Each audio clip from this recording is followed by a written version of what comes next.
guitarist for Nonpoint. I knew that. All right. We go way back. Yeah, of course. Old friend, great guy. All right, so we actually are just heading out from a great show tonight, I might add. What are your thoughts on that? What, good crowd?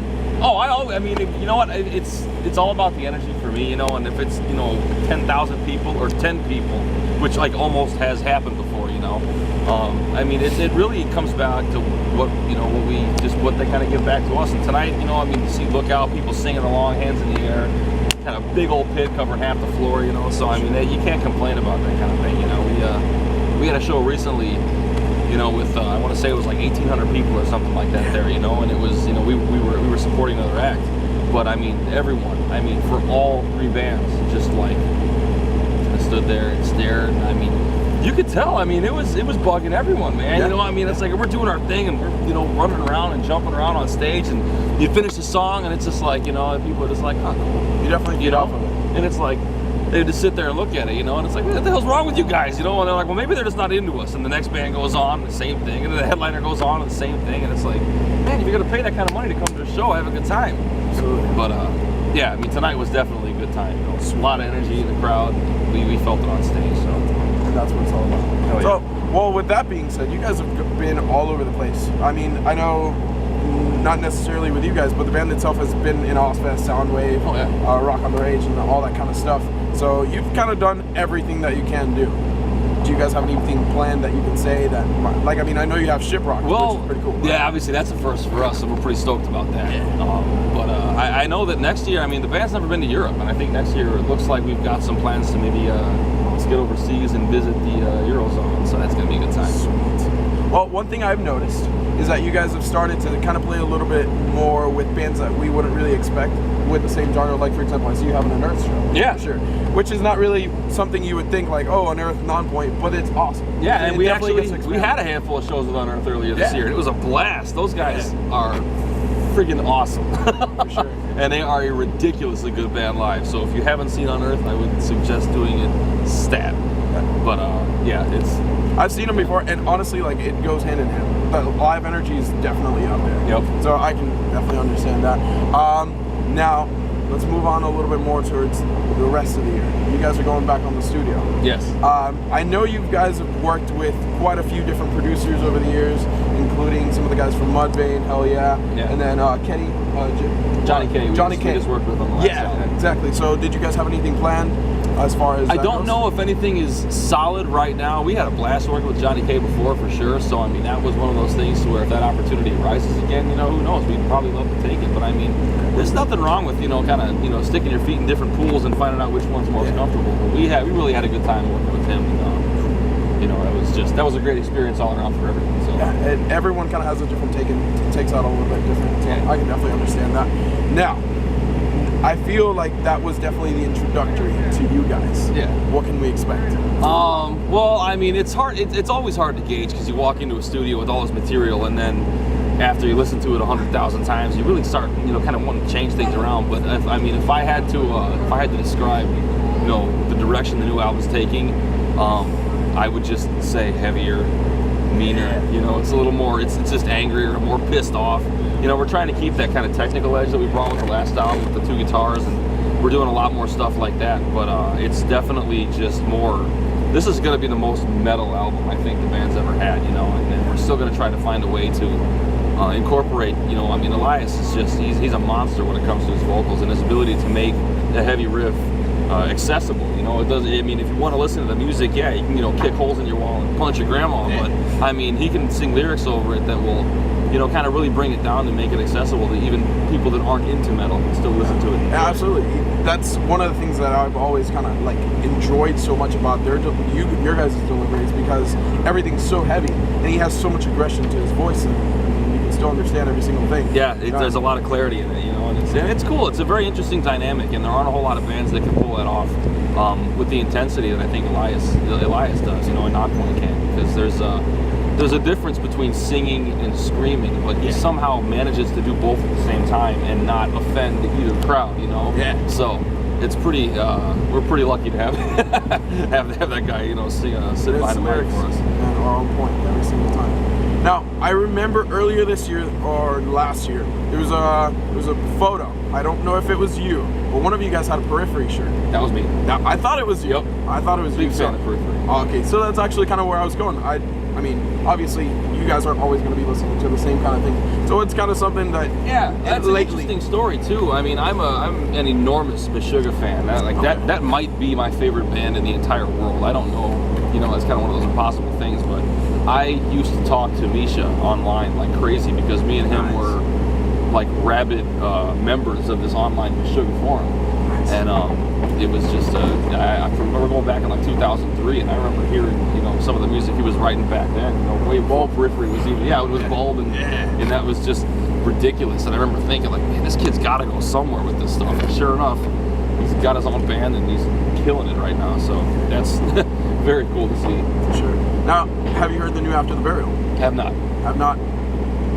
It's good. If you like Meshuggah and you like that melodic stuff, very cool. Yeah. But I could kind of catch, like, for example, on Go Time, the riff is definitely, I mean, it still has the Nonpoint flavor to it. Yeah. But it definitely has a newer edge, which is kind of like, I saw where there was definitely a couple different influences. Definitely too, and I mean, we tuned down for that song. We did that one in A tuning, and that was different. We're gonna see. I mean, the whole To the Pain album was an A sharp, and we dropped that one down another half step, and I think we're probably gonna have a few more A songs on this next album if we have our way with it, So I know that I wrote like 3 or 4 songs and dropped it, and we'll see if they make the cut for the album. So well, I mean that's awesome. I know I had noticed you guys have been playing There's Gonna Be a War. Yeah. A little bit. I know you've been switching. Is there any particular reason like that where you're just trying to fit in a couple other different songs? I mean, it's a different song. The band really the only time the band's ever played that song live was when To the Pain came out.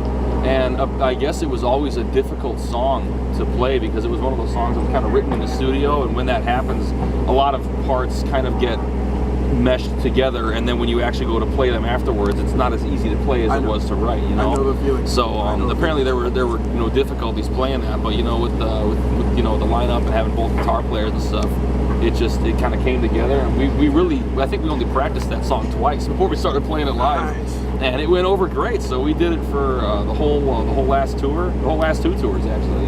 Yeah, I noticed that because I would always keep an eye on the set list, and I was like, I know I can possibly expect this. I know, and you guys did a little bit of a questionnaire for some people, saying like, oh, what songs do you guys want to hear? So that's really cool. That one came up a lot too, man. That's just a mean bastard of a song too, So I like to jam that in the morning, so it's just one of those songs.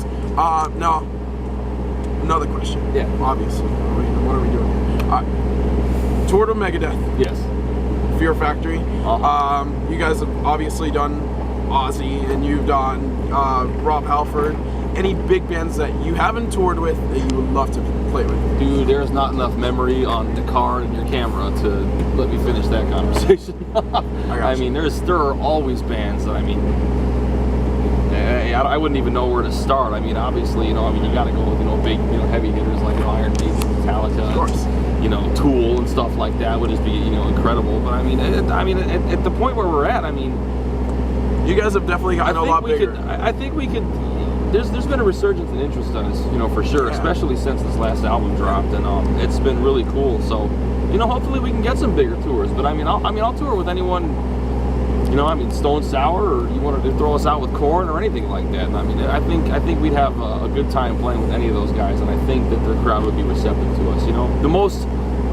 The biggest compliment that I've received in this band, never came vocally from someone, but it was from the crowd at those Megadeth shows. Because I've seen Megadeth crowds before, and the openers just get torn apart. Those people are there to see Megadeth, and they don't care about anybody else. And they'll turn their back and they'll just wait. And they finish a song, and I was just worried about it being like that kind of crowd for a month straight, and being like, oh man, what are we doing? We're burying us. But I'll tell you what, from the first night through the entire thing, dude, we had people singing along, chanting, throwing shit, people, crowd surfing and moshing. It was unbelievable. It was to the point to where, even the members, mentioned to us that it's very infrequent that they have a band that opens up for them that gets any kind of response. And they said that we were killing it every single night. So that was very cool to hear from those guys, because it's like they walk into the room, everyone's pupils dilate, and everyone's just like, oh my god, it's Dave Mustaine, you know, oh my god, it's Chris Broderick, and Dave Ellis, and Sean. So it was just kind of like we were blown away, you know, and they came out and they watched us like almost every night, you know. So that was that was pretty cool. Well, all right. What's one thing that you've possibly never been answered or asked on an interview that somebody should know about you? I don't know that anybody really wants to know anything about me. Okay. I got a kid coming. I got my first baby on the way. My fiance, she's out with me right now on tour. She's helping us with merch right now. But yeah, we got a little baby coming, little girl named Coraline, and she's going to be joining us sometime in May if nature works itself out accordingly. Congrats. Yeah, excited about that. All right, let's see what else I can come up with. Let's see. You guys just moved. I know they moved from Chicago. Yeah. You guys. That's where I was from too. Okay. Yeah. How's that been? Kind of a. Oh, it's been awesome actually. You know, and none of the members live in Florida anymore. Actually. Really? Yeah. You know, Rob, our drummer, he married he got married and they had a kid, or she got pregnant. You know, his wife got pregnant, so she had family up in the Chicago area, and just because it makes sense to, you know, kind of have some other family nearby, he took off out of Florida, and then essentially the same thing happened to Elias. You know, I mean, he actually happened to him first, and his wife lives in Michigan, so yeah, they're up in that area. But I've been, you know, all the new string players, myself, Rashid, and Adam, we were all in a Chicago band ourselves together, and we kind of got cherry picked out of the local scene and brought into here. So that was a pretty interesting transition for us. All right, a gift that if anybody ever wants to make you a gift when they come to see you, what would be the most the thing you would most appreciate? How about that? How do you even answer that question? I don't know. It could be something People simple. bring us food a lot. That's pretty awesome. Beer, Skittles, burritos. Yeah, tacos. hell yeah. Anything like that. No, that's, I mean, yeah. When any fan goes out of their way, you know, it takes time out of their day just to do anything for us, it's like the nicest thing in the world. It seriously warms all of our hearts, and we're very grateful for the fact that we got fans that, you know, are not just willing to buy tickets and come out, you know, and say hi, but I mean, it's like we really got some fans that they look at us like we're family members, you know, and it's like we'd like to treat them the same, you know, and they come and they cook for us, and they, you know, like we got people bringing us baby clothes and stuff. They find out I got a kid coming, so yeah, we had 2 fans tonight bring us a bag full of little baby clothes, and it's wild, you know, and that's really what it's all about, you know. I really couldn't pinpoint one gift because I mean, how do you compare them, you know? Okay. I got 2 more questions for you. You got it. All right. Do you like the movie Fight Club? Have you ever seen it? Of course. All right. What would be your alter ego? My alter ego? God, I don't know. Probably like some like superhero nerd character. Like, I'm a big geek. Okay. So I don't even know that character exists. You can always make it. Yeah. Make your own dirt. Let's do it. All right. DVD shoot. What can we expect? I know you guys got to come in on stage playing a lot of music. You earlier mentioned there were 17 songs. So are you guys going to do a little bit from That's just the plan right now. Okay. I mean, that could change, but yeah, I think we're looking at about 17 songs. I'm going to try to keep it a longer set. And, a good old mix of the old and the new. Well, I don't want to take more of your time, dude. It's getting cold, even though it's Florida. But that's all I really have to say. Is there anything else you would like to say to the fans? Thank you guys for coming out, supporting us. That's what it's all about, man. Appreciate it. Have a good night. Thank you This is guys. Emil. See you next time. Peace.